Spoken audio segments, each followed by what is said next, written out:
चलें करें ऑन। अस्सलाम वालेकुम। दुरूद शरीफ पढ़ लो।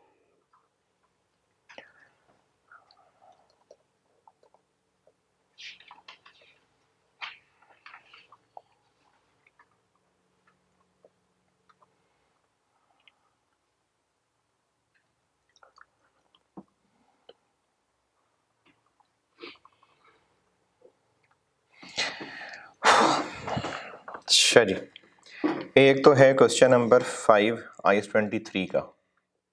ये मैंने कहा था आप देख के आएंगे तो मैं बताऊंगा। जब हम कोई बिल्डिंग बना रहे हैं तो जैसे जैसे उस पर खर्चा करते जा रहे हैं, फर्ज करें कि स्पेसिफिक लोन है।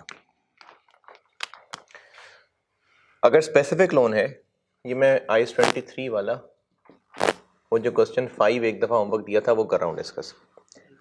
अगर स्पेसिफिक लोन है तो इंटरेस्ट तो लोन अमाउंट पे लगता है, लेकिन जो इन्वेस्टमेंट इनकम की वर्किंग हम कर रहे होते हैं,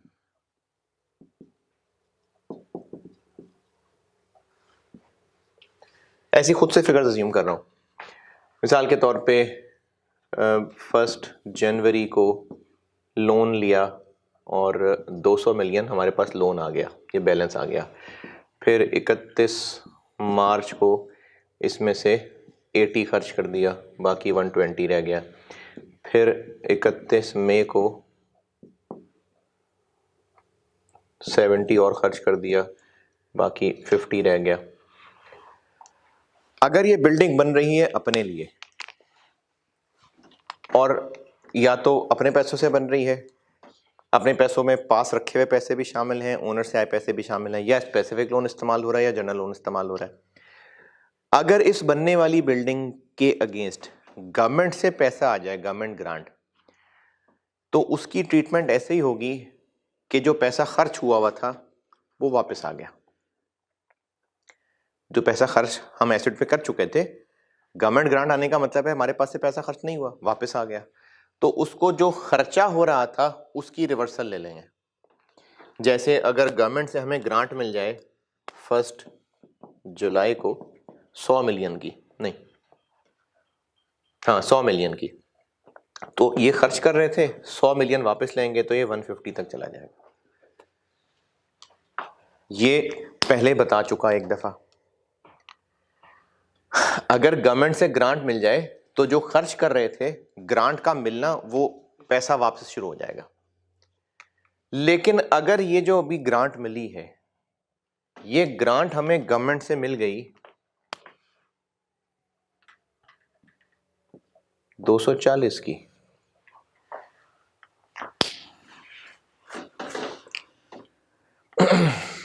तो जब 240 की ग्रांट मिल गई तो यहां 240 लिखने से क्या होगा, और इधर बैलेंस क्या आ जाएगा 290। हम लोग जो इन्वेस्टमेंट इनकम जो हम बोरिंग कॉस्ट कैपिटलाइज में ले रहे होते हैं, वो किस पे कमाई गई इनकम है जो हम लेस कर रहे होते हैं एसेट की कॉस्ट में से, स्पेसिफिक लोन के बचे हुए पैसों पे। अगर वैसे ही हमारे पास जमा पूंजी पड़ी हुई थी, वो कहीं इन्वेस्ट की हुई है, तो जो इस पे इन्वेस्टमेंट इनकम आ रही थी वो भी बोरिंग कॉस्ट में से लेस हो जाएगी। नहीं, फिर कौन सी वाली इन्वेस्टमेंट इनकम, सिर्फ स्पेसिफिक लोन के बचे हुए पैसे। स्पेसिफिक लोन था कितना, तो उससे बचे हुए पैसे 290 कैसे हो सकते हैं, लेकिन क्या ये स्पेसिफिक लोन से बचे हुए पैसे हैं 290? नहीं। तो अगर तो गवर्नमेंट ग्रांट मिली और जितना खर्च हुआ था उसके अंदर अंदर ही मिली तो ठीक है, खर्चा हमने रिवर्स कर लिया। अगर ज्यादा मिल गई तो मैं इसको 200 से ऊपर नहीं ले जा सकता।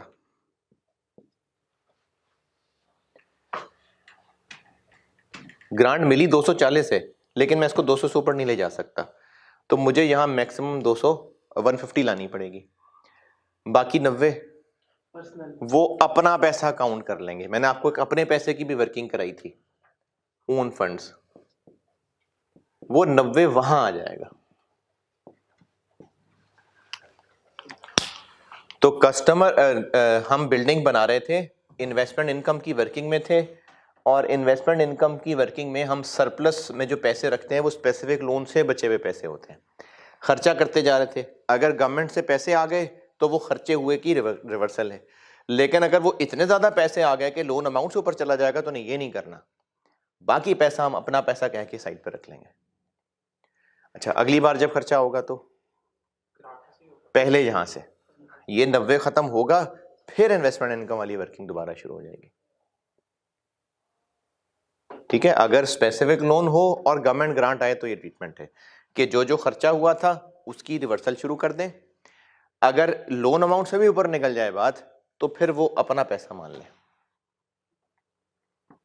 ओके जी, वो करता हूं बात। अभी पहले यहां तक की जो बात की है वो लिख लें अपने अल्फाज में कि अगर स्पेसिफिक लोन है बस और गवर्नमेंट ग्रांट मिल जाती है तो जो इन्वेस्टमेंट इनकम की हम वर्किंग चला रहे थे, पैसा खर्च करते जा रहे थे, जब गवर्नमेंट ग्रांट मिलेगी तो वो उस खर्चे की रिवर्सल हो जाएगी। लेकिन अगर इतनी ज्यादा मिल गई कि वो लोन अमाउंट से ही बढ़ गया तो फिर यहां पर हम लोन अमाउंट से ऊपर नहीं जा सकते, तो जो उससे ऊपर पैसा मिला है वो अपने फंड्स कह के अलग वर्किंग कर लेंगे।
ठीक है, लिख ली बात।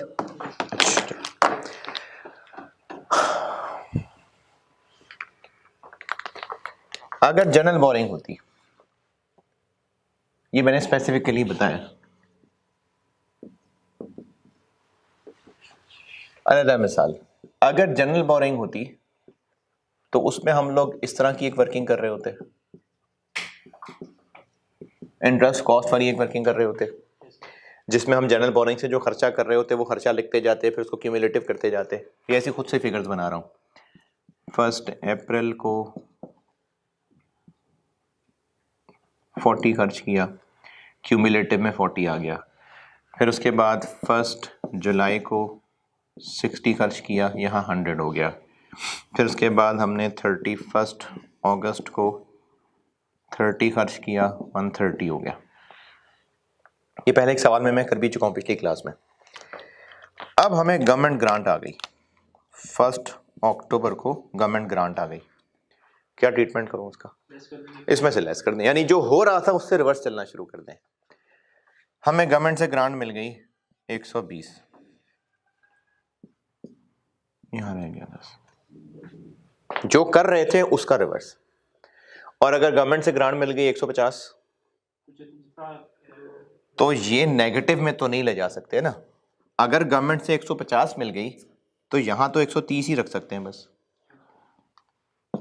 बाकी 20 फिर वो अपने अपने पैसे हो जाएंगे।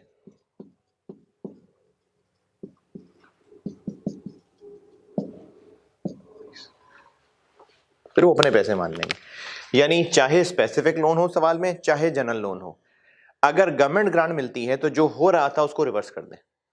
हम जनरल बोरिंग में चल रहे थे, खर्चा करते जा रहे थे, ग्रांट मिली, इसको रिवर्स कर दें, लेकिन इससे ज्यादा नहीं कर देना। अगर ज्यादा ग्रांट मिल गई है तो अपने पैसे। इसी तरह यहां भी है, अगर ग्रांट ज्यादा मिल गई तो जितना हुआ था उससे ज्यादा नहीं रिवर्स कर देना। ज्यादा ग्रांट मिल गई है तो अलग से अपने पैसे। ये जनरल बोरिंग की कहानी है। अच्छा, सिर्फ इन फिगर्स को ना लिखना, जो साथ कहानी लिखवाई है वो भी लिखना, ताकि कल आपको पता तो चले क्या किया था। जैसे मैंने 130 इधर और 20 उधर लिख दिया, तो क्या कहा है मैंने कहा 150 की ग्रांट मिली है तो इसने से ज्यादा हम रिवर्स नहीं कर सकते, तो जो एक्स्ट्रा है वो वहां लिखेंगे। ये कहानी लिखना तो फायदा है।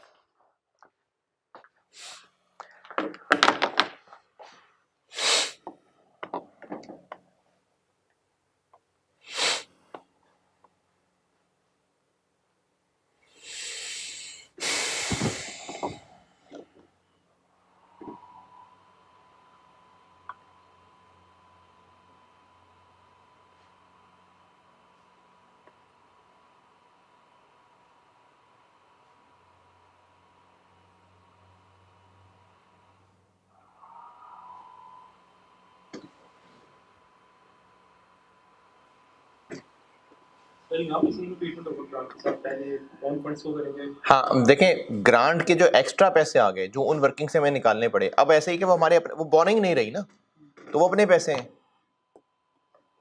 तो इसलिए पर वो अपने पैसों में आ जाएंगे। पहले यहां से खर्च होगा, फिर अगला नंबर उनका आएगा। वो एक अलग बात है, वो कंपनी की मर्जी है, एसेट की कॉस्ट से लेस करना है या अलग डेफर्ड इनकम बनाना है, वो कंपनी की पॉलिसी है। पैसों का ट्रीटमेंट यही करना है। ग्रांट को एक दफा ही पहले रिवर्स कर देना। देखें, ये जो मैं काम कर रहा हूं ना, ये पैसों की बात हो रही है, जो कैश आए जो उस कैश की काम कर रहे हैं। अब उस ग्रांट को हमने एसेट की कॉस्ट से लेस करना है या अलग डेफर्ड इनकम बनाना है, वो तो अकाउंटिंग का मसला है ना, वो कॉस्ट ऑफ एसेट निकालते हुए उसमें आएगा, वो तो अकाउंटिंग का मसला है कि क्रेडिट क्या करना है। ये पैसों की बात हो रही है कि जो पैसा आया उस पैसे का क्या इस्तेमाल, फिजिकली उस पैसे का क्या करना है। तो ग्रांट को चाहे एसेट की कॉस्ट में से लेस करने वाली पॉलिसी हो, चाहे अलहदा डेफर्ड करने वाली पॉलिसी हो, वो तो मसला डेबिट क्रेडिट का होगा ना। यहाँ डेबिट क्रेडिट तो नहीं ना हो रहा, कैलकुलेशंस हो रही हैं, तो वो डेबिट क्रेडिट का मसला है कि कॉस्ट में से लेस करना है या डेफर्ड इनकम बनाना है। जैसे आज सवाल करूंगा उसमें डेफर्ड इनकम बनाना होगा, जो पिछली क्लास में सवाल किया था उसमें से कॉस्ट में से लेस किया था। यहां पर ट्रीटमेंट यही होना है, जो ग्रांट का कैश मिल रहा है उस कैश के साथ सलूक यही होगा, इर्रिस्पेक्टिव कि ग्रांट की हम अकाउंटिंग क्या करने वाले हैं, एसेट में क्रेडिट करने वाले हैं या गवर्नमेंट ग्रांट के नाम का अकाउंट बना के क्रेडिट करने वाले हैं, वो अकाउंटिंग का मसला है। पैसों का ट्रीटमेंट यही होगा।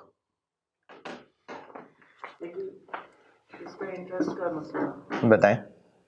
हमने तो चलो अज्यूम कर लिया कि वो जो खर्चे हुए ही नहीं, जब ग्रांट मिली ना खर्चों को रिवर्स कर दिया, लेकिन असल में पहले खर्चे हुए थे जी। हाँ, तो वो जितने महीने खर्चे थे उतने महीनों का इंटरेस्ट होगा ना। जब हमने उसके खर्चों को रिवर्स कर दिया है तो उसका इंटरेस्ट नहीं, खर्चों को रिवर्स करने का मतलब है बस पैसे वापस कर दिए बोरिंग वाले को। मतलब ये ऐसे ही है जैसे हमने बैंकों का, ये लो पैसे रख लो, वापस ले लो लोन, लोन वापसी हो गई।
वापसी में ये तरतीब जरूरी है, पहले स्पेसिफिक वापस करेंगे या पहले जनरल? अभी मैंने कंबाइंड नहीं बताया, अभी मैंने जनरल का अलग बताया, स्पेसिफिक का अलग बताया, अब मैं कंबाइन करने लगा।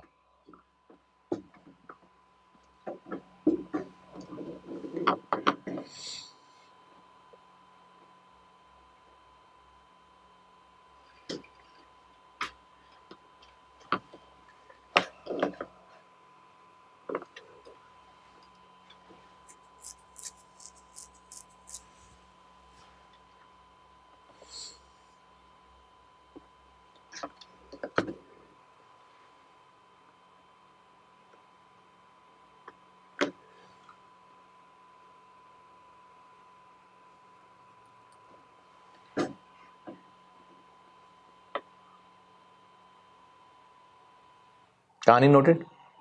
अच्छा अब बताता हूं, अगर कंबाइंड सवाल होता यानी स्पेसिफिक लोन भी होता और जनरल भी होता,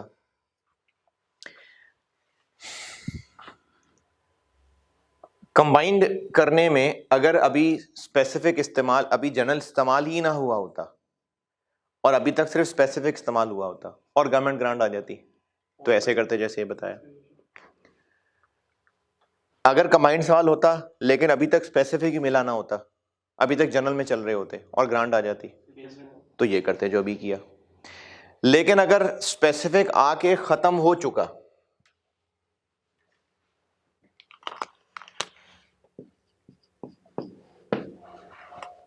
और जनरल शुरू हो गया,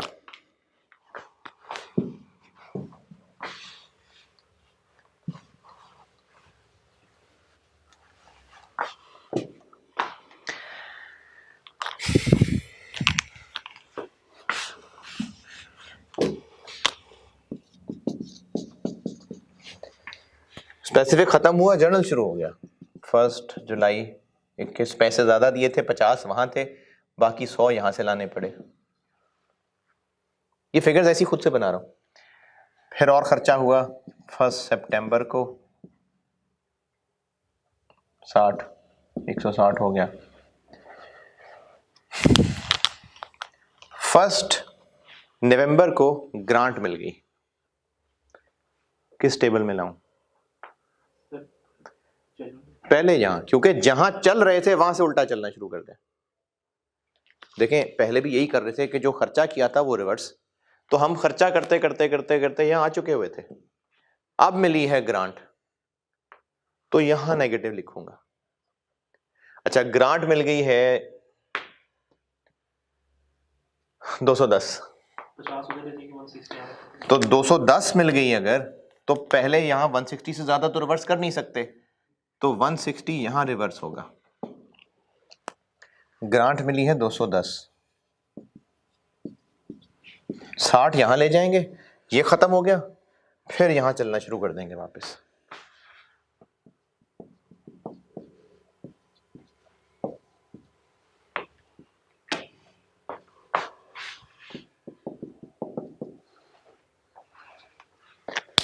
तीन बातें बता दी मैंने। पहला बताया कि सिर्फ स्पेसिफिक होता तो जो जो खर्चा हुआ था वो रिवर्स करेंगे, और अगर इससे ज्यादा पैसे आ गए हैं तो अपने पैसे बना लेंगे। दूसरा मैंने बताया कि जनरल बोरिंग थी, बस खर्चा करते जा रहे थे, यहां लिखते जा रहे थे, ग्रांट आ गई यहां माइनस कर देंगे, लेकिन इससे ज्यादा माइनस नहीं करेंगे, मजीद पैसे मिल गए तो अपने पैसे आ जाएंगे। तीसरा मैंने बताया कि कंबाइंड सवाल चल रहा था, स्पेसिफिक करते करते खत्म कर चुके हुए थे और जनरल इस्तेमाल होने लग गया था। चूंकि चलते चलते ऐसे आए थे तो ग्रांट अब यहां से वापस जाएंगे, पहले यहां रिवर्स होगा, यहीं पर बात खत्म हो गई तो हो गई, लेकिन अगर से ज्यादा पैसे मिल गए तो ये, और अगर इतने ज्यादा मिल गए कि 200 से भी ज्यादा मिल गए तो फिर वो अपने फंड में चली जाएगी बात। ये उस सूरत में अगर स्पेसिफिक लोन की रीपेमेंट नहीं हुई, उस सूरत में ये काम क्या लोन की रीपेमेंट अगर नहीं हुई हाँ ग्रांट के लिए, तब हम ऐसे करेंगे ना। तो अगर रीपेमेंट हुई अगर साथ साथ रीपेमेंट होती जा रही ऊपर, हाँ, तब तो फिर हम खर्चों को रिवर्स कैसे कर सकते हैं? रीपेमेंट को रिवर्स नहीं करना, यानी अगर लोन रीपे हो गया उसको रिवर्स नहीं करना, वो तो लोन ही गया ना, खर्चों को करना।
हाँ जी, लिख ली कहानी। Yes sir. आईएएस ने ट्रीटमेंट दो चीजों के बारे में की। मैंने आपको जितना कुछ ग्रांट के बारे में समझाया है, सेम है कि अगर हम बिल्डिंग अपने लिए नहीं बना रहे होते, कस्टमर के लिए बना रहे होते, तो फिर जो कस्टमर से पैसा आता, देखिए हम अगर इस चीज कस्टमर के लिए बना रहे हैं तो बेच रहे हैं ना। तो कस्टमर जैसे वो था ना, जब हम कॉन्ट्रैक्टर से बिल्डिंग बनवा रहे थे, उसको प्रोग्रेस पेमेंट्स कर रहे थे, तो अब उस कॉन्ट्रैक्टर को बन के सोचते हैं, अब वो बिल्डिंग बना रहा है तो कस्टमर से पैसे आ रहे हैं। ऐसा नहीं होगा कि वो कॉन्ट्रैक्टर भी अपने पास कैपिटल वर्क इन प्रोग्रेस बना रहा होगा, नहीं बना रहा होगा, वो अपने पास इन्वेंट्री बना रहा होगा। अच्छा, वो जो इन्वेंट्री बना रहा होगा, थोड़ी गहरी बात, चले मैं समझाने की कोशिश करता हूं।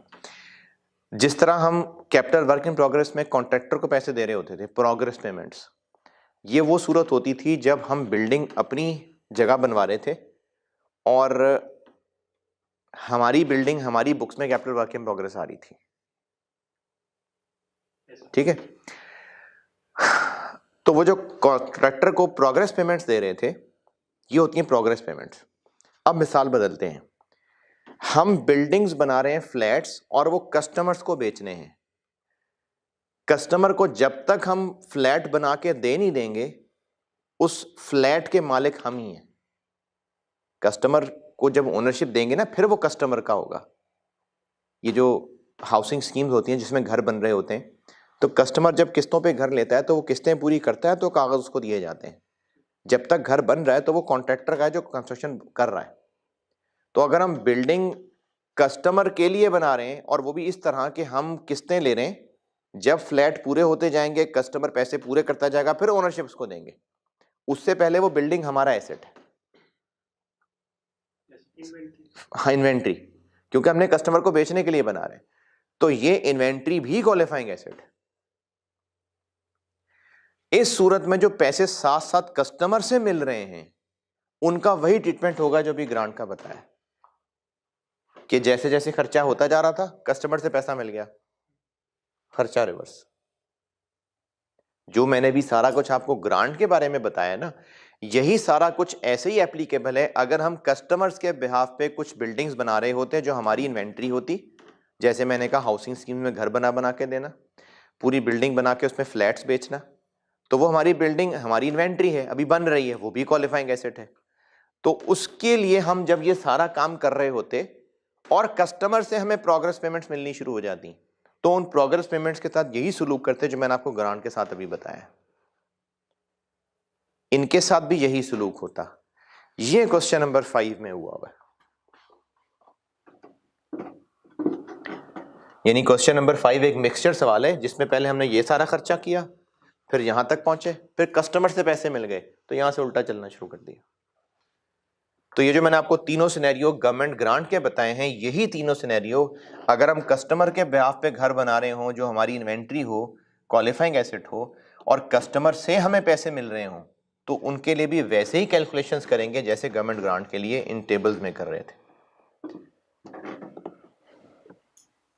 ये तो आपने सिनेरियो बताया ना कि अगर पूरा हमने लोन यूज कर लिया जी। अगर पूरा लोन यूज ना किया तब हम पहले उसे नहीं, फिर तो हम यहाँ गए ही नहीं होंगे ना।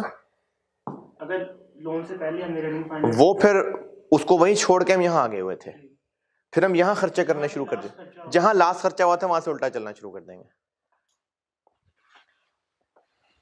तो जब तक ओनरशिप ट्रांसफर नहीं करेगी सिर्फ तभी तक हमारी इन्वेंट्री है ना।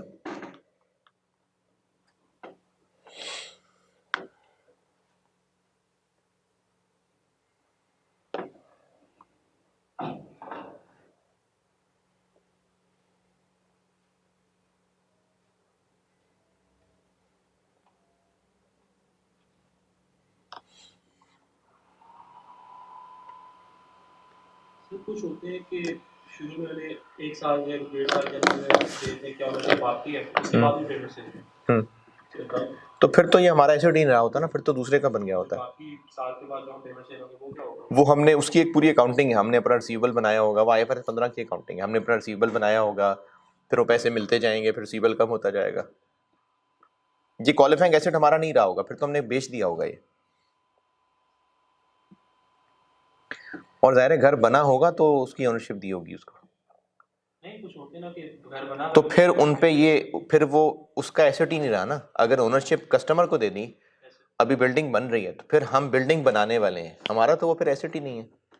वो बिल्डिंग हमारा जब एसेट ही नहीं है, बिल्डिंग बनी हुई है, बिल्डिंग बनी हुई है, हाँ, लेकिन वो कहते हैं इंस्टॉलमेंट्स हम पे करें, साल तक पे बिल्डिंग बन गई आपको दे देंगे। तो क्वालिफाइंग एसेट नहीं रहा ना, फिर IS-23 नहीं रहा, हमारी सेल्स हो गई। फिर तो सेल हो गई, फिर तो बस डेटर से पैसे आ रहे हैं थोड़े थोड़े करके।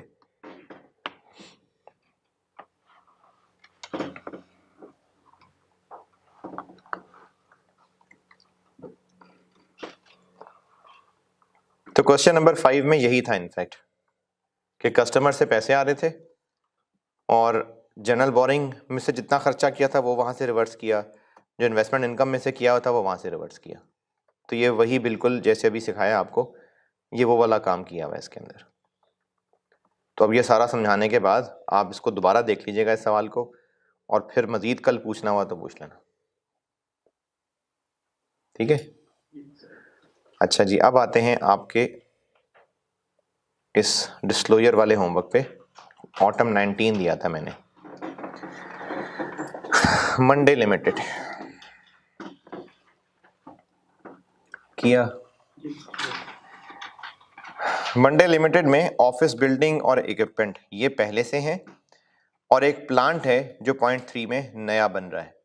तो 3 हो गई क्लासेस, इन स्केड्यूल के अंदर 3 कॉलम आ जाएंगे।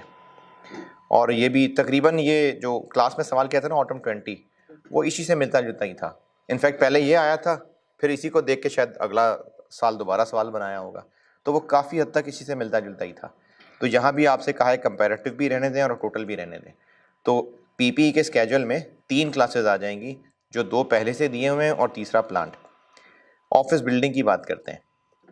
ऑफिस बिल्डिंग की ओपनिंग आपको वैल्यू दी हुई है, एक्यूमुलेटेड दी हुई है, और बिल्कुल जैसे लास्ट क्लास में किया था, इस पे इस साल की डेप्शन चार्ज होगी और रीवैल्यूएशन होगी। बिल्डिंग से रिलेटेड कोई एतराज़? रिमेनिंग लाइफ आपको ये बिल्कुल वही वाला पॉइंट है। लास्ट नंबर पॉइंट 5 में दिया हुआ है कि इसकी रिमेनिंग लाइफ 20 साल है, और ये भी बता दिया कि 20 साल कब से गिने इन्होंने। जो आखिरी बार रिवैल्यूएशन हुई थी ये तब गिने थे इन्होंने 20, उस दिन के बाद से 20 रहते थे। अच्छा, अब उस दिन के बाद से कितने साल गुजर गए हैं, उस दिन के बाद आखिरी रिवैल्यूएशन कब की थी? आखिरी बार रिवैल्यूएशन कब हुई थी? डेट नहीं बताई, डेट नहीं बताई ना, लेकिन इतना पता है कि आखिरी बार जब रिवैल्यूएशन हुई थी तो किस अमाउंट तक पहुंचा दिया था इस बिल्डिंग? 240 तक। उसके बाद जब अगले साल डेप्शन चार्ज की होगी तो इसी को 20 से डिवाइड करके की होगी, क्योंकि revalued amount is depreciated over remaining life. कितना? तो 12 करते कितने साल गुजर गए होंगे जो ओपनिंग एक्यूमुलेटेड में 36 आ रहा है? 3।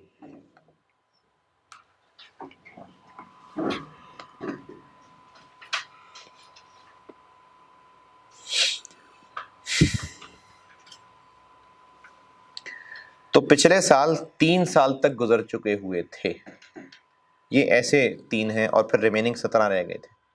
तो जब इस साल की डेप्शन मजीद चार्ज होगी तो वो तो खैर 12 ही हो जाएगी क्योंकि इस साल के एंड पे हुई है रिवैल्यूएशन, लेकिन सरप्लस ट्रांसफ़र के लिए, मूवमेंट इन सरप्लस के लिए 17 से डिवाइड करना पड़ेगा।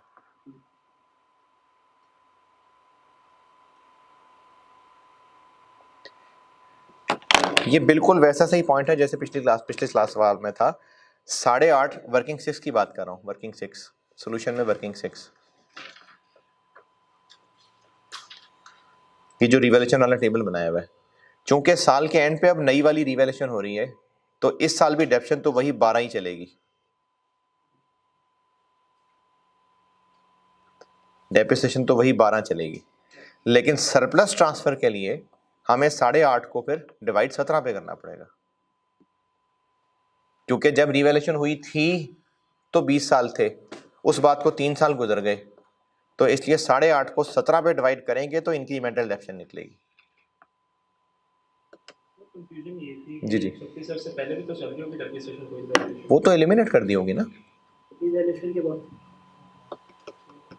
तो उसके बाद से तो 240 ही डेप्रिशिएट होना शुरू हुआ था, तो 12 करते 3 साल डेप्रिशिएट हो गया होगा, तो पिछले साल तक 3 साल गुजर चुके हुए थे।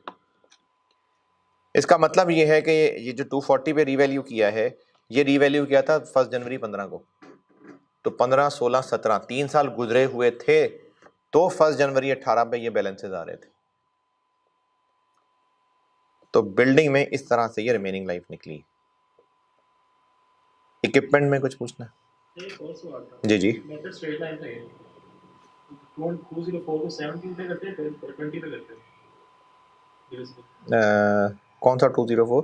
जो सर 240 नहीं है। अच्छा, अगर आप नई इस साल की डेप्शन बुक वैल्यू से निकालना चाह रहे हैं तो 17 पे करते हैं। नहीं, कॉस्ट नहीं, 240 से निकालनी है तो 20 पे डिवाइड, 204 से निकालना है तो फिर 17 से डिवाइड, अब 12 ही आएगा आंसर। बिल्डिंग में जी, बिल्डिंग में और क्या पॉइंट है? 0.4 में अगर रिवैल्यूएशन ना होती जी जी, तो इम्पेयरमेंट होता। हाँ, अब देखिए इसमें रिवैल्यूएशन हुई ना, फेयर वैल्यू दी हुई है, तो इसलिए आपको सिखाया था कि अगर फेयर वैल्यू है, वैल्यू उसको हमने अपडेट कर दिया तो वैल्यू यूज का कुछ भी नहीं करना, तो इसलिए अगर ये रिवैल्यूएशन ना होती तो बस फिर ये इम्पेयरमेंट टेस्टिंग हो रही होती, क्योंकि 31 दिसंबर जी इसीलिए दिया था।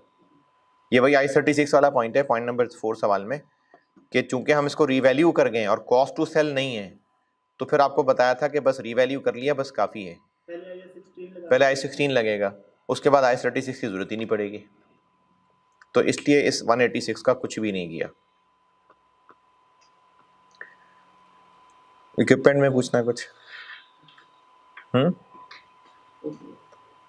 इक्विपमेंट में सिंपली एक्सचेंज है, और एक्सचेंज ऑफ एसेट्स वाला पोर्शन रिवाइज करेंगे तो प्लांट में बोरिंग कॉस्ट, कैपिटलाइजेशन कॉस्ट निकालने में कोई एतराज?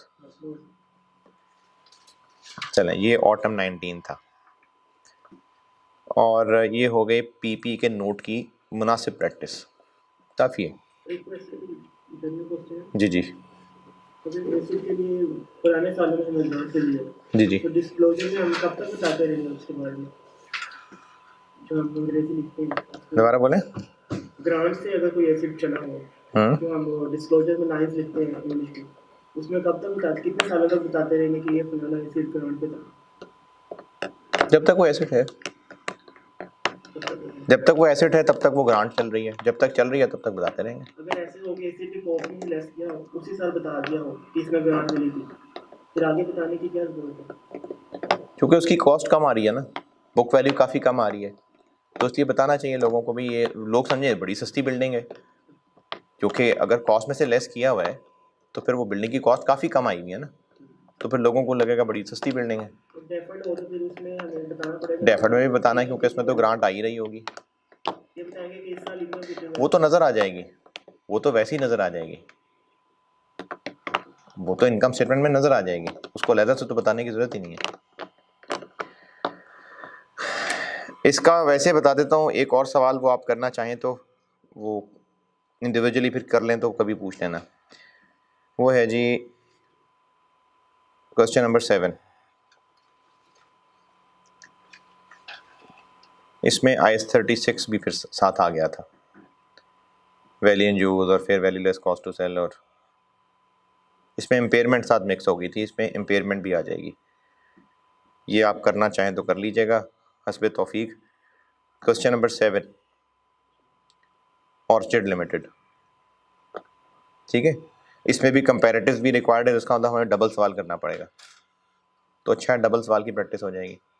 पीपी नोट बहुत है, बहुत है। अब आपको बताता हूं कि यही मिक्सचर वाले सवाल, अच्छा मैंने आपको IAS 23 का भी डिस्क्लोजर बता दिया, IAS 20 का भी बता दिया, IAS 36 का ऐसा कोई नहीं है, IAS 40 का रहता है, वो बताना है।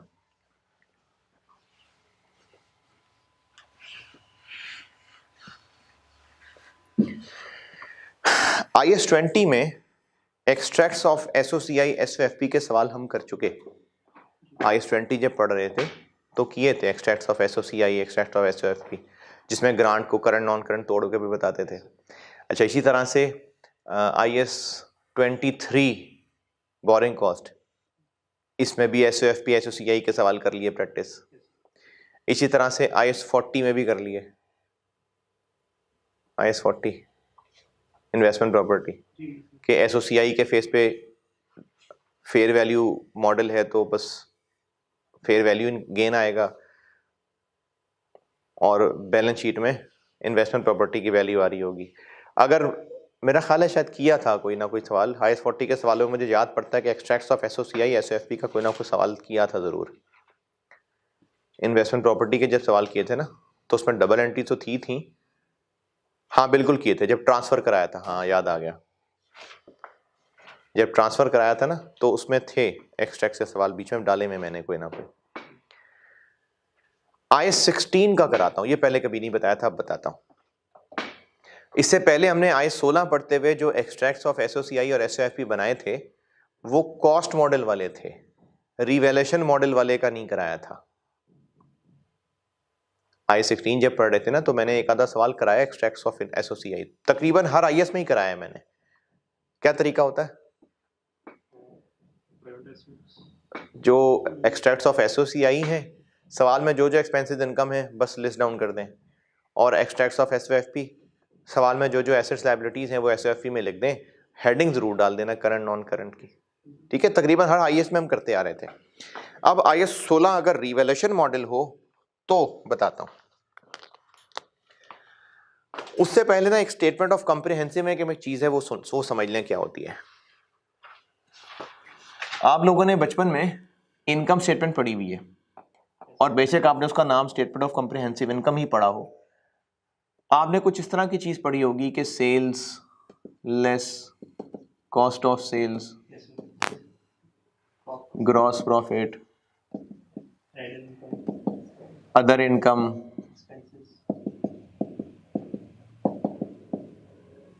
एक्सपेंसेस, ऑपरेटिंग एक्सपेंसेस हो सकता है पढ़े हो सकता है एडमिन सेलिंग के नाम से पढ़े हों,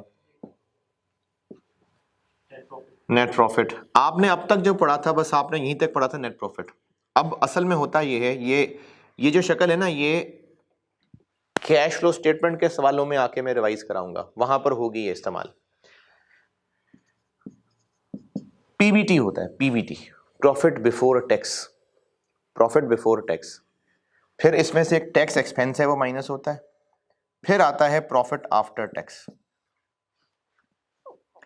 आपने आज तक ना ये चीजें पढ़ी थी, ये भी होता है, यानी इनकम स्टेटमेंट के फेस पे सेल्स, अदर इनकम, एक्सपेंसेस ये तो होते ही होते हैं। जो आज तक आपने प्रॉफिट पढ़ा था असल में वो प्रॉफिट बिफोर टैक्स होता है, उसके बाद फिर टैक्स एक्सपेंस माइनस होता है, फिर नेट प्रॉफिट आता है, जो हम निकालते थे नेट प्रॉफिट, वो ये होता है असल में। यानी अब तक आपने वो ये पढ़ा था क्योंकि अब तक आपने टैक्स एक्सपेंस नहीं पढ़ा था, लेकिन अब कंपनी का टैक्स एक्सपेंस भी होगा, तो जो अभी तक आपने सीखा था उसका आंसर प्रॉफिट बिफोर टैक्स कहलाएगा, फिर टैक्स एक्सपेंस माइनस होता है, फिर प्रॉफिट आफ्टर टैक्स आता है। इसका इस्तेमाल करेंगे हम कैश फ्लो के अंदर, थोड़ा बहुत आगे वो IAS 8 वगैरह उसमें भी करेंगे। तब मैं for the sake of representation ही है बस, क्या प्रॉफिट बिफोर टैक्स, क्योंकि सर टैक्स तो एक्सपेंस ही है वो भी। हाँ, लेकिन वो इनमें नहीं शामिल किया जाता, लेकिन टैक्स हम साल के बाद नहीं देते, साल के एंड पे ना। तो वो तो लायबिलिटी होगी। अरे तो लायबिलिटी पेबल क्रेडिट होगा तो एक्सपेंस डेबिट भी तो होगा ना। Tax expense debit, tax payable credit, nature अलग है इसकी ऐसा एक्सपेंस जो बाकी से अलग है। इनको ऊपर क्यों नहीं दिखा देते? प्रेजेंटेशन ही है ना कि ग्रॉस प्रॉफिट अलग दिखाएं, ऑपरेटिंग प्रॉफिट अलग दिखाएं, प्रॉफिट बिफोर टैक्स अलग, प्रॉफिट आफ्टर टैक्स अलग। तो हाँ प्रेजेंटेशन है कि इन सब में से जो बच रहा है वो प्रॉफिट बिफोर टैक्स, टैक्स अलहदा, फिर प्रॉफिट आफ्टर टैक्स। ये जो सारा पोर्शन है ना, ये बना तो रहा हूं मैं एसओसीआई, ये एसओसीआई है, लेकिन एसओसीआई का ये जो पोर्शन अभी तक मैंने बनाया है, ये पोर्शन होता है पी&एल, यानी जिसको हम कहते हैं ना पी&एल में चार्ज होगा, तो ये है पी&एल असल में, जिसमें इनकम्स और एक्सपेंसेस है। जब कभी बात की जा रही है कि पी&एल को चार्ज होना है, तो वो बात हो रही है इस पोर्शन की। Statement of comprehensive income, sale से लेके प्रॉफिट आफ्टर टैक्स तक, ये सब एक्सपेंसेस और इनकम्स हैं। लेकिन कुछ गेन्स और लॉसेस, इनकम एक्सपेंस नहीं कह रहा, कुछ गेन्स और लॉसेस ऐसे भी होते हैं, कुछ गेन्स और लॉसेस फॉर द ईयर ऐसे भी होते हैं जो हैं खुशी या दुख की बात, गेन और लॉस है, लेकिन उनका अपना अपना कोई ना कोई रिलेटेड आईएस है जो इनको इनकम एक्सपेंस मानने से मना कर रहा है। कुछ ऐसे गेन्स और लॉसेस होते हैं फॉर द ईयर जो है गेन और लॉस, लेकिन उनके अपने अपने रेलेवेंट आईएस उनको एक्सपेंस इनकम मानने से मना करते हैं। आपके सिलेबस में इनमें से एक ही है, नहीं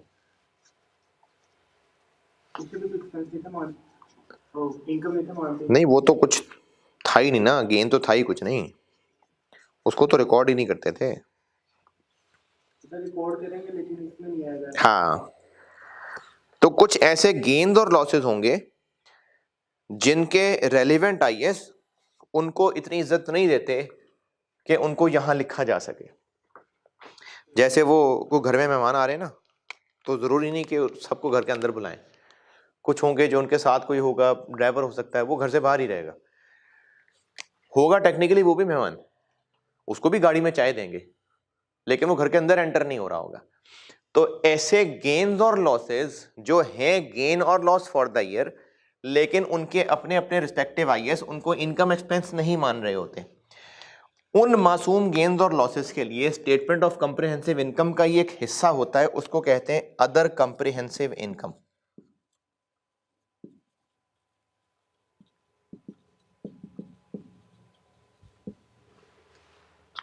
अदर कंप्रिहेंसिव इनकम, ये और ये अलग चीज है।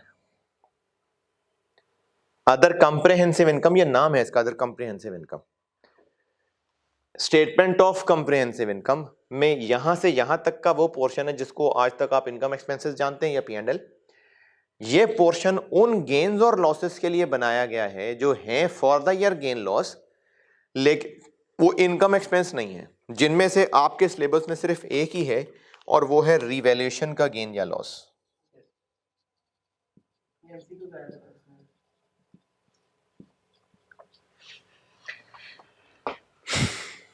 और भी हैं, लेकिन आपके सिलेबस का एक ही है। तो इन सब से प्लस माइनस करते ये जो नेट प्रॉफिट निकला था, जब उसमें ये फिगर भी ऐड हो जाती है तो फिर इसका आंसर बनता है, उसको कहते हैं total comprehensive income. Total comprehensive income, ये बात दोबारा सुने, SOCI statement of comprehensive income, यहां से लेके यहां तक एक्सपेंसेस इनकम्स हैं, उसका आंसर पीबीटी आता है, जो आज तक नेट प्रॉफिट अभी तक आप निकालते आए थे, क्योंकि आपने अभी तक टैक्स एक्सपेंस नहीं पढ़ा था। अब एफआर 1 में कुछ टॉपिक्स हैं जिनमें टैक्स एक्सपेंस भी हुआ करेगा, ये वो टैक्स एक्सपेंस आ गया, जब ये माइनस हो जाएगा तो प्रॉफिट आफ्टर टैक्स आ जाएगा। इस प्रॉफिट आफ्टर टैक्स के बाद भी कुछ पोर्शन होते हैं जहां पर वो गेन्स और लॉसेस दिखाए जाते हैं जो उनके रिस्पेक्टिव स्टैंडर्ड्स यहां आने से मना कर रहे हैं। घर के अंदर मेहमान नहीं आने दे रहे, लेकिन है मेहमान, तो उनको भी बाहर ही बिठाया जाएगा। उनको कहते हैं अदर कंप्रिहेंसिव इनकम। ओसीआई एक बड़ा मशहूर नाम है, ओसीआई। आपके सिलेबस में से इनमें से सिर्फ एक ही आइटम है, रिवैल्यूएशन गेन।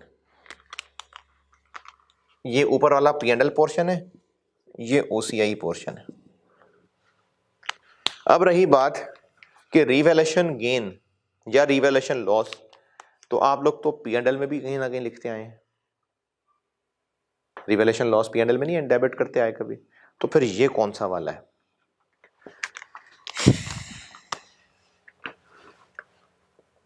ऐसी मिसाल ही बना रहा हूं, वो जो हम लोग वर्किंग कर रहे होते हैं रिवैल्यूएशन वाली,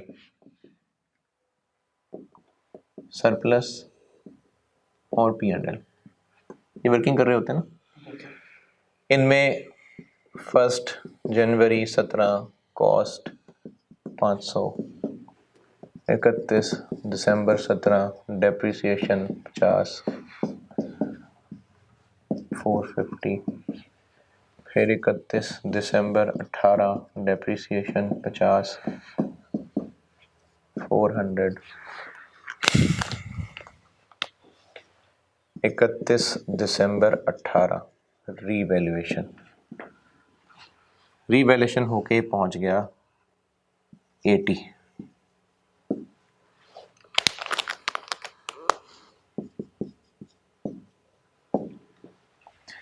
इकतीस दिसंबर 19 डेप्रिसिएशन 60, 10,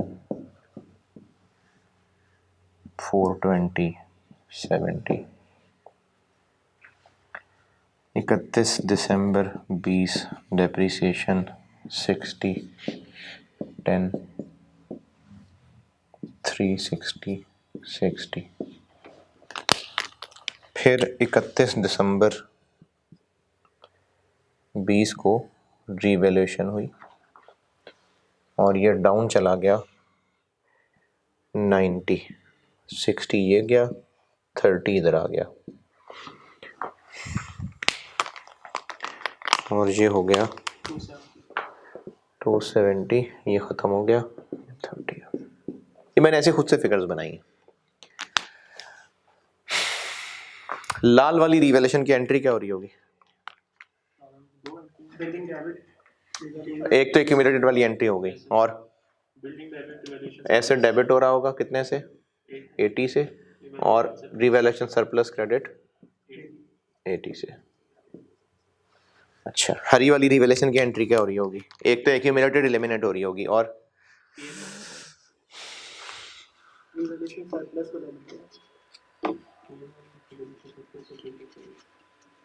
पहले तो बिल्डिंग को हम करेंगे ना क्रेडिट।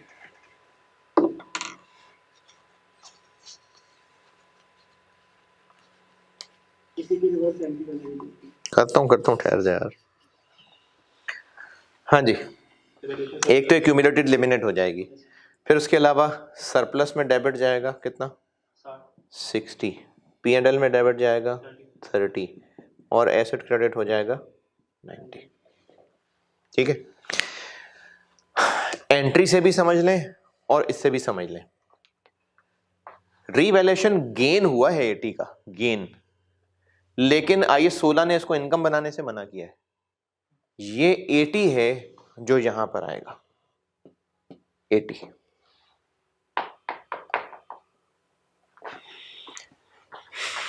रीवैल्यूएशन लॉस कितना हुआ है? 90 का। बोलने में तो 90 का लॉस हुआ है, लेकिन P&L में एक्सपेंस में कितना जा रहा है? 30, तो बाकी 60 एक्सपेंस में नहीं जा पा रहा ना।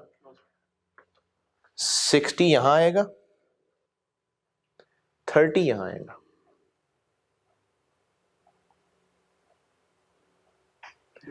दोबारा हम इन एंट्रीज में ये जो गेन या लॉस था, इनकम बना रहे थे, इसको P&L सरप्लस में जा रहा है ना, मतलब इनकम एक्सपेंस नहीं बन रहा ना।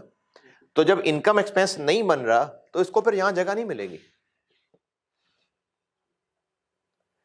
तो जो फॉर द ईयर रिवैल्यूएशन की एंट्री हो रही है, रिवैल्यूएशन वाली एंट्री, वरना एक सरप्लस ट्रांसफर की भी एंट्री है, उसकी बात नहीं कर रहा।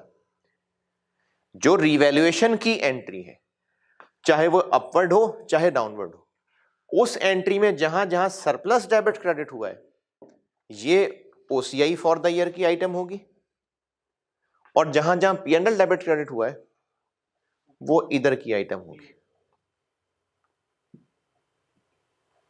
जहां सरप्लस है डेबिट क्रेडिट, और ये मैं रिवैल्यूएशन की एंट्री की बात कर रहा हूं। सरप्लस ट्रांसफर की भी एक एंट्री हो रही होगी ना, इसकी क्या एंट्री हो रही होगी 10 की?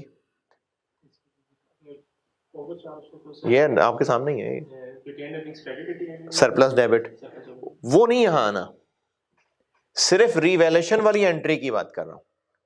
रिवैल्यूएशन वाली एंट्री में अगर आपसे एंट्रीज टेस्ट हुई हैं तो बेशक एंट्री से देख के कर लें, नहीं तो इस वर्किंग से तो मैं बता ही देता हूं।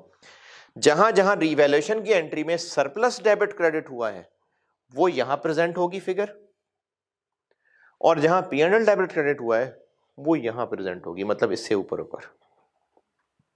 वर्किंग से देखना है वर्किंग से देख लें। रिवैल्यूएशन वाली लाइन में जो यहां फिगर आ रही है वो एसओसीआई में कहां आएगी? ओसीआई में। और जो यहां फिगर आ रही है वो P&L में। तो ये होती हैं ओसीआई आइटम्स, जो आपके सिलेबस में सिर्फ एक है रिवैल्यूएशन गेन लॉस, बाकी एक और आ जाएगी FR2 में, और FR2 में बस ये दो होंगी, बाकी फिर CFAP में होंगी। ऐसा है कि क्या? ऐसा है कि गेन को तो हम इनकम मान ही रहे हैं, लेकिन नहीं मान रहे ना, लॉस को फिर लॉस मान रहे हैं P&L को। नहीं ये तो पुरानी बात है यार, ये तो बहुत पुरानी बात है कि P&L में क्यों गया है। नहीं, इसको फिर हम क्यों मान रहे हैं यार ये तो बहुत पुराना सवाल है, ये तो I16 में शुरू में बताया था, बिल्कुल शुरू में जब रिवैल्यूएशन सिखाई है, ये तब का सवाल पूछ रहे हैं आप। वैल्यू गिर रही होती है एक लेवल तक, गिर के अब इतनी गिर गई होती है कि हम कहते हैं बस डूब गया पैसा, तो उसको हम P&L मान लेते हैं। ये रिवैल्यूएशन के नोट्स पुराने देखोगे तो उसमें बताई थी ये बात।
ये चीज नोटेड।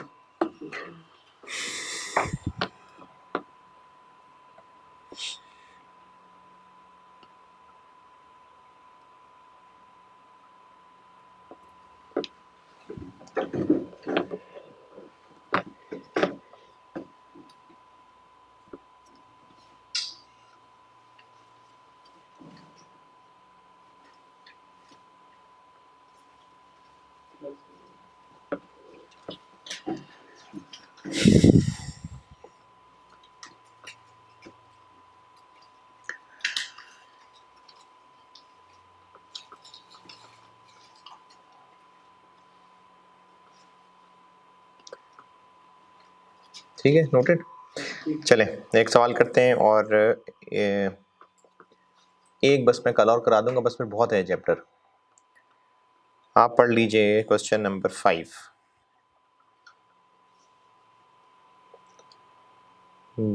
दिस पता नहीं नाम क्या है, दिस्तगील। क्वेश्चन नंबर 5 पढ़ लें, करता हूँ बोर्ड पे।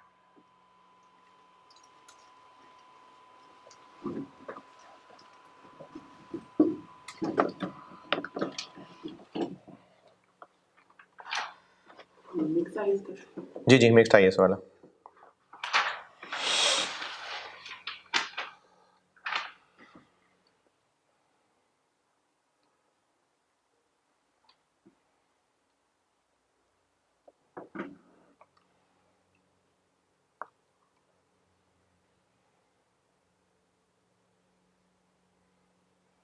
सर टेस्ट में इस तरह की बात आई थी, no change in useful life, मतलब ये कि जो एक्चुअल थी वही है रिवॉल्यूशन के बाद भी, या फिर ये मतलब है जो रिमेनिंग है वो? हाँ, जो रिमेनिंग रह गई है।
हाँ जी, पढ़ लिया। यस अच्छा, नसीहत इसके लिए भी यही है, जो नोट में मैंने बताई थी ना कि आप एक एक आइटम लेके चल लें, उसका पहले पूरा कॉलम पूरा कर लें फिर दूसरे पे। तो यहाँ पे भी ऐसे ही है कि आपको अगर मल्टीपल आईएएस टेस्ट हो रहे हैं ना, तो वो यकीनन पॉइंट 1 2 3 अलग अलग ही हैं। तो आप समझें आपको 4 सवाल दिए हैं, तीन तीन, आप समझें आपसे 3 सवाल टेस्ट हुए हैं, इन तीनों को अलग अलग लेके सॉल्व कर लें। मिक्स करने की कोशिश करेंगे तो फिर आप गलती कर जाएंगे, इसलिए एक एक करके चलते हैं। जैसे point number 1, point number 2, point number 3 सारे इंडिपेंडेंट हैं, अलग अलग ट्रांजेक्शन है सारी। पॉइंट नंबर 1 के अंदर व्हीकल्स की बात हो रही है, पॉइंट नंबर 2 के अंदर प्लांट की बात हो रही है, पॉइंट नंबर 3 के अंदर वेयर हाउस बिल्डिंग की बात हो रही है। तो इन तीनों का बिल्कुल सेपरेट डाटा है और पूछा हुआ है इस बिजनेस के एक्सट्रैक्ट्स, P&L, OCI यानी स्टेटमेंट ऑफ कॉम्प्रिहेंसिव इनकम, और SOFP यानी SOFP और SOCI के एक्सट्रैक्ट्स पूछे हुए हैं। SOFP तो जो पहले सीखा था वही है, SOFP तो SOFP है। हाँ, उसमें अब रिवैल्यूएशन सरप्लस इक्विटी में एक बैलेंस आ जाएगा, ये बैलेंस है, ये बैलेंस है, ये बैलेंस है। सरप्लस एक इक्विटी आइटम है ना, उसका बैलेंस है, वो हमें यहीं से मिल जाएगा। ये SOFP भी बनानी है, SOCI भी बनानी है, और बोल्ड करके लिखा हुआ है इन्होंने सबसे आखिर में, डबल सवाल, शो कंपैरेटिव फिगर्स। ठीक है, चलें जी। SOCI SOFP के एक्सट्रैक्ट्स हैं।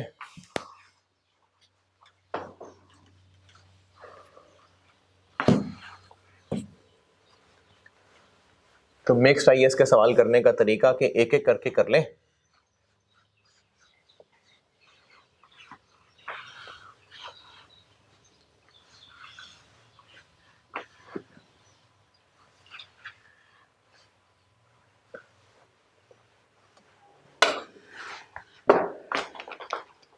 स्केड्यूल में नाम पड़ेगा। नहीं, कौन सा स्केड्यूल? PP का नोट? नहीं, नोट थोड़ी मांगा है। SOCI SOFP मांगे, नोट क्यों बनाना है?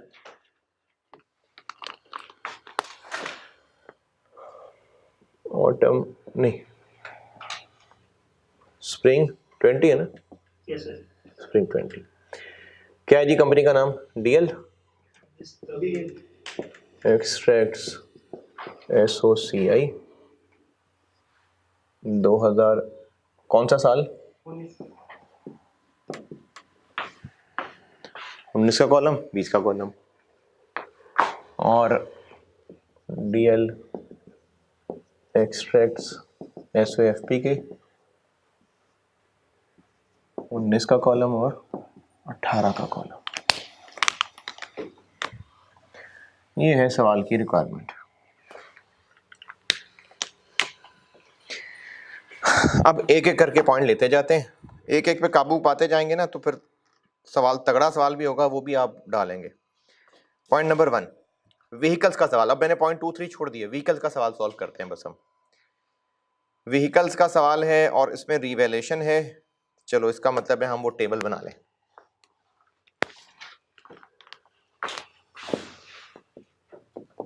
व्हीकल्स बताएं जी, चले बताते जाए।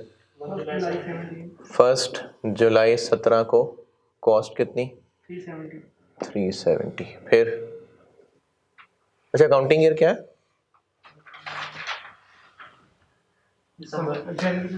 तो इसका मतलब है 31 दिसंबर पे इसको ब्रेक लगानी पड़ी। व्हीकल की लाइफ कितनी? 10 साल। 6/12 370 माइनस 30 370 माइनस 30 ओवर 10 इंटू 6/12 जी 17 353।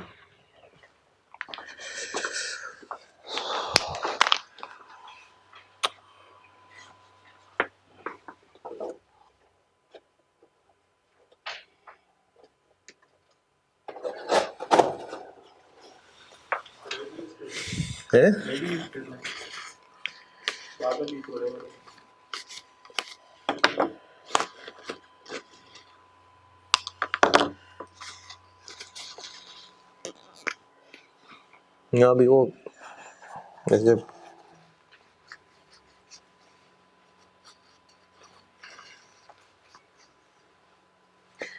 वो प्रीडेटर का हरा खून था ना, तो प्रीडेटर को मारा यहाँ पे।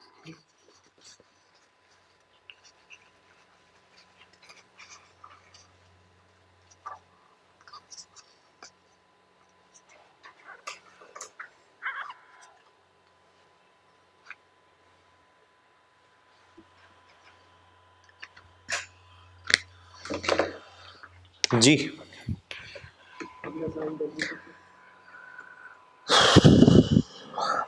हाँ जी, अगला साल 31 दिसंबर 18 31 दिसंबर 18। डेप्रिसिएशन कितनी? 34, क्योंकि पूरा साल है। 319। रिवैल्यूएशन कब हुई? उसी दिन रीवैल्यूएशन हो गई और रीवैल्यूएशन करके पहुंच गया ये कहाँ तक? 302। डाउन करना है 17, ये यहाँ आ गया 17।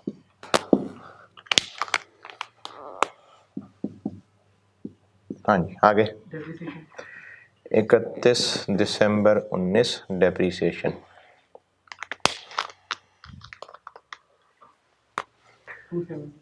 302 माइनस 30 आर वी रिवाइज तो नहीं हुई? नहीं, डिवाइडेड बाय 8.5 जी 32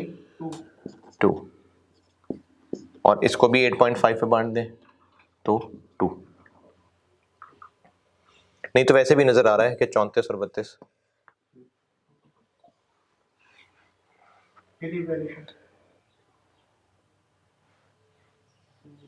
270 और 15 फिर हो गई रिवैल्यूएशन। रिवैल्यूएशन हो गई और अब रीवैल्यू करके पहुंचना है 290। तो ये ख़त्म हो जाएगा और यहाँ आ जाएगा 5 20 15 5।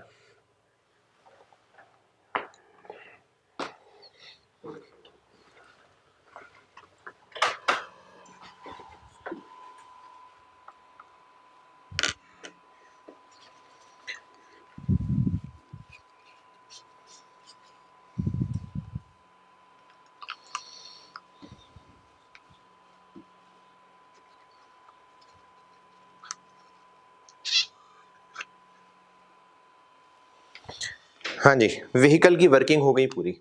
अब यहाँ से चीज़ें निकालते हैं, बताएं वहाँ से बताएं। एसओसीआई में क्या क्या लिखूं?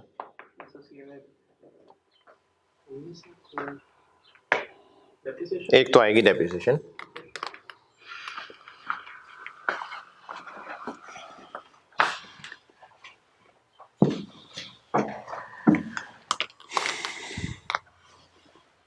एक तो आएगी डेप्रिसिएशन।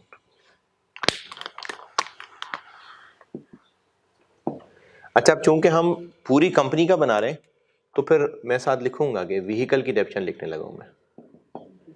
18 में कितनी? 34। 19 में कितनी? 32। और व्हीकल से रिलेटेड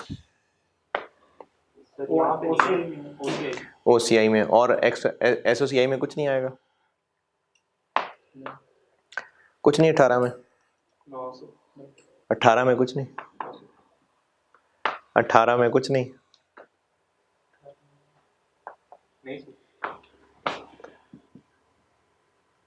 रिवैल्यूएशन हो गया कम।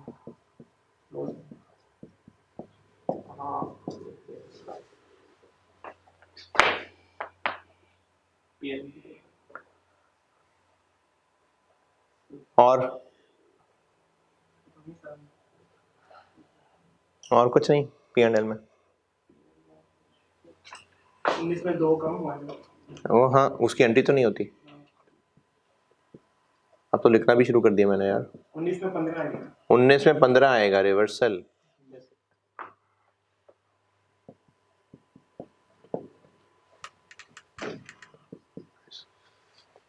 चूंकि काफी सारी आइटम्स हैं तो आप ऐसा कर सकते हैं कि या तो एक्सपेंसेस और इनकम नाम से पता चल जाए 15, या फिर ऐसा करें कि एक्सपेंसेस को ऐसे कर दें, इनकम्स को पॉजिटिव रख लें।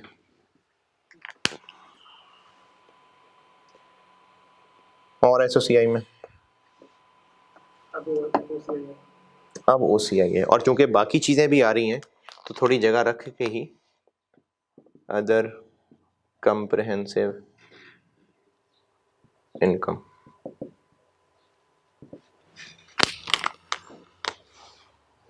रिवैल्यूएशन गेन व्हीकल पे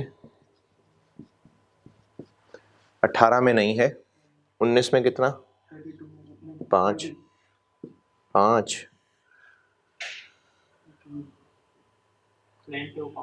ओसीआई में 5 आएगा। जो सरप्लस वाले कॉलम में आ रहा है वो ओसीआई आइटम है, जो पीएनएल वाले कॉलम में आ रहा है ये पीएनएल आइटम है।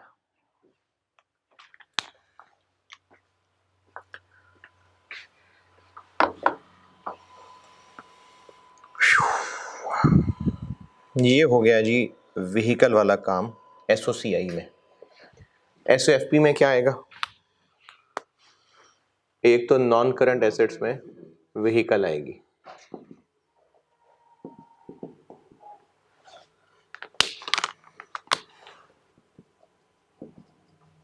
कितनी? 18 में 302 और 19 में 290। और इक्विटी में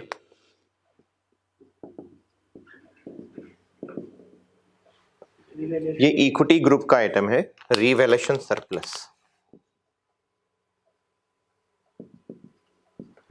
क्योंकि मुझे पता है आगे एक और भी आने वाला है तो मैं इसको व्हीकल कह देता हूं। 18 में नहीं है, 19 में 5, ये वाला 5 है, ये वाला 5 नहीं है, ये वाला 5 है। ये वाला 5 किधर जाएगा? ओसीआई। ये तो फॉर द ईयर है। बैलेंस कितना आ गया वो ये रिवैल्यूएशन सरप्लस अकाउंट का, ये हम बैलेंस ही तो निकाल रहे हैं ना, ये बैलेंस ही तो निकल रहे हैं। तो सरप्लस का जो बैलेंस है वो बैलेंस शीट में आएगा और जो रिवैल्यूएशन के सामने आ रहा है वो ओसीआई में आएगा।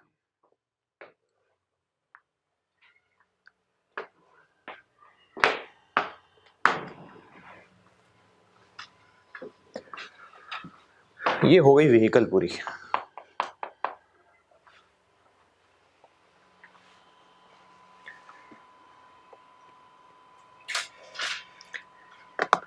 Point number 1 done. Point number 2, अब आते हैं प्लांट पे। प्लांट खरीदा है 1 जनवरी 18 को, लेकिन ये अवेलेबल फॉर यूज हुआ 1 अप्रैल 18 को। तो इस प्लांट की फिर डेप्रिसिएशन चार्ज होगी कब से? 1 अप्रैल से कि 1 जून से? 1 अप्रैल से। अवेलेबल फॉर यूज हो जाए तो शुरू हो जाती है डेप्रिसिएशन। और जो गवर्नमेंट ग्रांट मिली इससे रिलेटेड कंपनी की पॉलिसी है, पॉइंट नंबर, बल्कि नहीं बिल्कुल आखिर में, other information, last second last bullet point,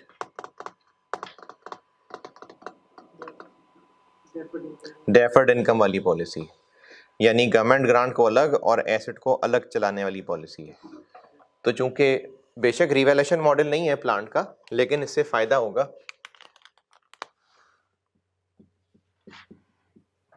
plant और इससे रिलेटेड ग्रांट। प्लांट फर्स्ट, बेशक रिवैल्यूएशन मॉडल नहीं है लेकिन वैल्यूज निकालने में मुझे इस तरह आसानी होगी। कब खरीदा? 1 अप्रैल 1918। अवेलेबल फॉर यूज हुआ 1918 कितने से? 280। फिर 31 दिसंबर 18 पे 9 महीने की डेप्शन चार्ज हुई। करें 9 महीने की डेप्शन चार्ज 26.25। भरोसा करो खुद पे। नहीं देखो पीछे उसकी बोतल ही दी कुछ भी 253.75। ये 9 महीने थे। दिसंबर 19 में पूरे साल की।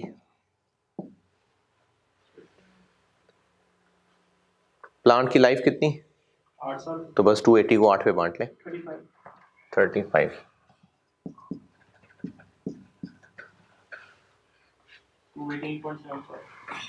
218.75। आपने ऐसे नहीं करना, टी अकाउंट बना ले, क्योंकि बैलेंस तो बहरहाल निकालना पड़ेगा ना इसका, तो इसलिए मैंने इस तरह से। और इसी से रिलेटेड ग्रांट है तो उसके साथ भी यही सलूक कर लेते हैं, क्योंकि ग्रांट ने मैच करना होता है डेप्शन से। तो ग्रांट मिली कितनी? 120। तो पहले तो 31 दिसंबर 18 पे इसमें से भी 9 महीने इनकम बनाए, मैचिंग करने होते हैं ना इसे डेप्शन से। तो ये 9 महीने की, तो ये भी 9 महीने के, कोई बात नहीं, चाहे आखिरी दिन मिली होती। इसकी कौन सी कोई उस दिन से लाइफ शुरू हो रही है? ग्रांट कोई ऐसी थोड़ी कि उस दिन से इसकी लाइफ शुरू हो रही है। ग्रांट मिली है एसेट के लिए, चाहे 4 महीने पहले क्यों ना मिली होती। देखें ग्रांट का ऑब्जेक्टिव क्या है? मैंने आपको बताया था कि ग्रांट को इनकम बनाने का मेन प्रिंसिपल याद रखिएगा कि जिस खर्चे के लिए ग्रांट मिली है, जब जब वो खर्चा जिस जिस पैटर्न से एक्सपेंस बनेगा तब तब ग्रांट उस पैटर्न से इनकम बनेगी। तो ऐसा नहीं कि ग्रांट बाद में मिली है, मिल तो गई ना उस साल, मिल गई तो मिल गई, चाहे 4 महीने पहले मिली होती फिर भी हम उस पर 9 महीने की इनकम बनाते, क्योंकि मैचिंग करनी है। डिवाइडेड बाय कितने, 8 इंटू 9/12,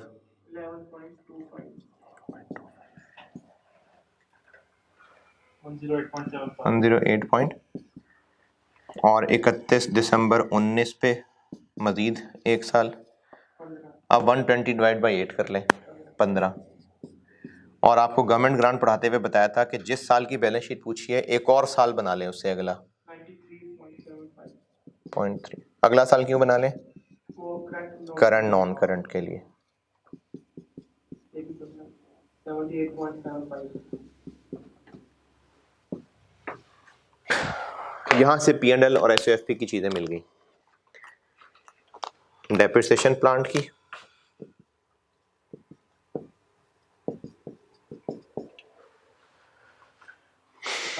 ये दिखा दिया ना पूरा था। नहीं, मैं आगे खड़ा था ना। 18 में 26.25 और 19 में 35, और ग्रांट इनकम 11.25 और ये हो गई SOCI की चीजें। और बैलेंस शीट में प्लांट आ जाएगा 18 में, हाँ 253.75 और 19 में 218.75। और नॉन करंट लायबिलिटीज में और करंट लायबिलिटीज में करंट में 15 जी।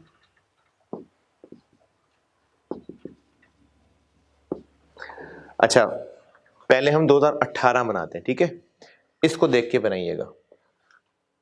ये अगला साल है, जितना अगले साल में इनकम बननी है वो करंट 18 को सामने रखें ना पहले, ये 18 में हम यहां खड़े हैं।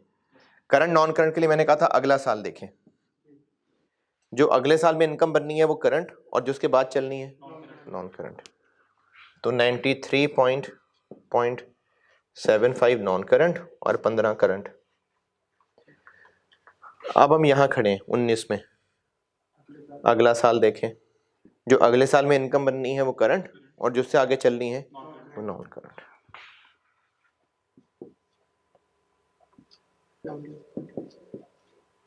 इस सवाल में एक और मुश्किल बच्चों को ये आती है कि इतनी सारी चीजें रैम में लानी पड़ती हैं।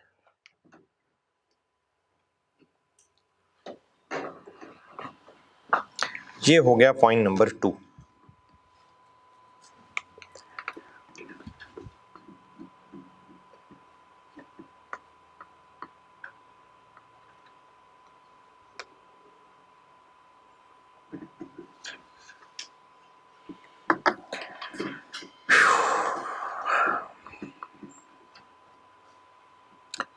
लास्ट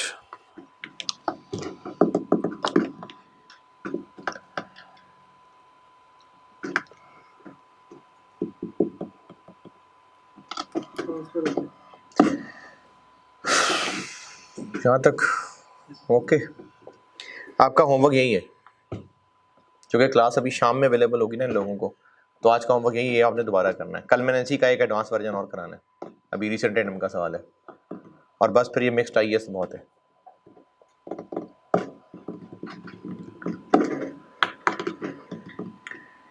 ठीक है, यही सवाल होमवर्क है, यही दोबारा करना।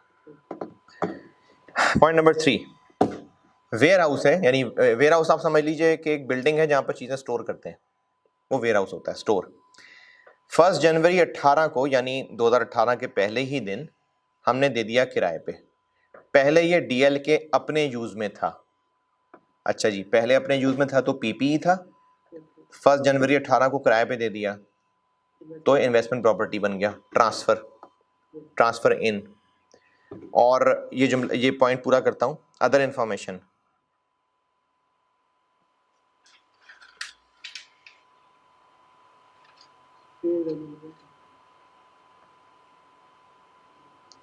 Last bullet point, investment property को फेयर वैल्यू मॉडल पे लाना है। तो ट्रांसफर इन, जिसमें पीपी को फेयर वैल्यू मॉडल पे लाना हो जब इन्वेस्टमेंट प्रॉपर्टी बने, तो उसका क्या तरीका था? पहले IAS 16 में उसको नलायन दुलाएंगे, वहां पर रिवैल्यूएशन करेंगे, फिर उसको IAS 40 में लेके आएंगे। बेशक पहले वो कॉस्ट मॉडल पे ही क्यों ना हो, जो कि पॉइंट नंबर अदर इंफॉर्मेशन के पहले बुलेट पॉइंट में कहा भी हुआ है, कॉस्ट मॉडल पे ही था। DL uses cost model for subsequent measurement, तो वाकई ये कॉस्ट मॉडल पे था, लेकिन चूंकि इन्वेस्टमेंट प्रॉपर्टी पे इसको फेयर वैल्यू मॉडल पे लाना है, तो पहले ये वहीं रीवैल्यू होगा।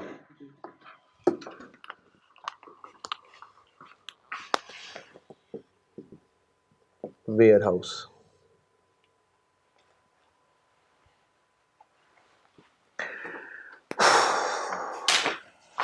फर्स्ट जनवरी 18, इसकी कैरिंग अमाउंट थी 80। फिर हमने इसको इसी दिन रीवैल्यू किया, पहली दफा किया तो कहां तक पहुंचाया? 104। ये ट्रांसफर वाली डेट के ऊपर इसको हम रीवैल्यू करने लगे। अच्छा, इससे पहले रीवैल्यू हो रहा था, तो अब पहली दफा हुआ है ना, और वो भी अपवर्ड, तो कॉलम बनाने की जरूरत नहीं, क्योंकि ये नहीं से पता चल गया कि सरप्लस है। तो कहां लिखूं? OCI 24 का गेन आया ना, सरप्लस। देखें, अगर मैं इसकी एंट्री करूं तो warehouse debit surplus credit, तो ये 24 यहां पर OCI में आएगा।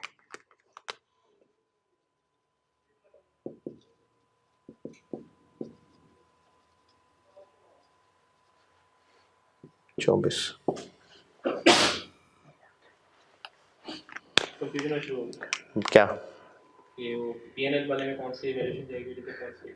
अगर आपने वर्किंग से याद रखना है तो वर्किंग से भी याद रखें, रीवैल्यूएशन वाली लाइन में देखना है। रीवैल्यूएशन वाली लाइन में जो सरप्लस वाले कॉलम में फिगर आ रही है ये OCI है, और जो यहां फिगर आ रही है P&L में जानी है। यहां पर चूंकि बनाना तो चलो बना देता हूं, क्योंकि इसने दोबारा तो आगे डेप्रिशिएट ही नहीं ना होना, तो फिर मुझे कॉलम सेपरेट बनाने की जरूरत क्या है? इसने तो अब डेप्रिशिएट ही नहीं ना होना, ये तो बस अब ट्रांसफर होने लगा है। तो इसलिए यहीं से 24 नजर आ गया कि वो सरप्लस में जा रहा है ही पॉजिटिव, और warehouse debit revaluation surplus credit, तो वो OCI में आ गया। इसके बाद तो ये इन्वेस्टमेंट प्रॉपर्टी बन गई। अब तो ये इन्वेस्टमेंट प्रॉपर्टी बन गई। अब इसने डेप्रिशिएट होना नहीं, तो बस अब इसने सिर्फ और सिर्फ 31 दिसंबर 18 पे फेयर वैल्यू पे अपडेट होना है। कहां तक? 96। ये लॉस आ गया 8। फिर उसने 31 दिसंबर 19 पे दोबारा फेयर वैल्यू पे अपडेट होना है, 115।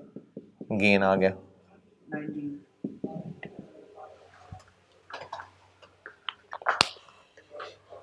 तो डेप्रिसिएशन तो उसकी होनी नहीं है। तो जो इन्वेस्टमेंट प्रॉपर्टी के ऊपर फेयर वैल्यू गेन है या लॉस है, वर्किंग 3, 19 में गेन है और यहां लॉस था। ये भी लिखा जाए किसी में रिवैल्यूएशन गेन की तरह नहीं, ये फेयर वैल्यू मॉडल IAS 40 का गेन है, ये P&L को ही जाता है। ये IAS 40 रिवैल्यूएशन मॉडल नहीं है, फेयर वैल्यू मॉडल है, इसको इनकम ही बनाना होता है।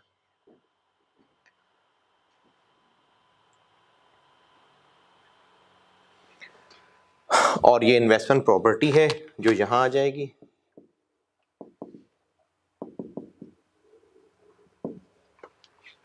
$96,111 और ये 24 जो सरप्लस बनाया है,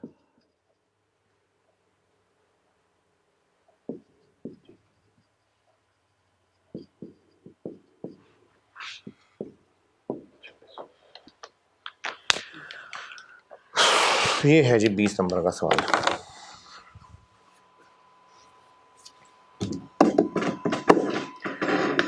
चले ठीक है, अल्लाह हाफिज। यही होमवर्क है।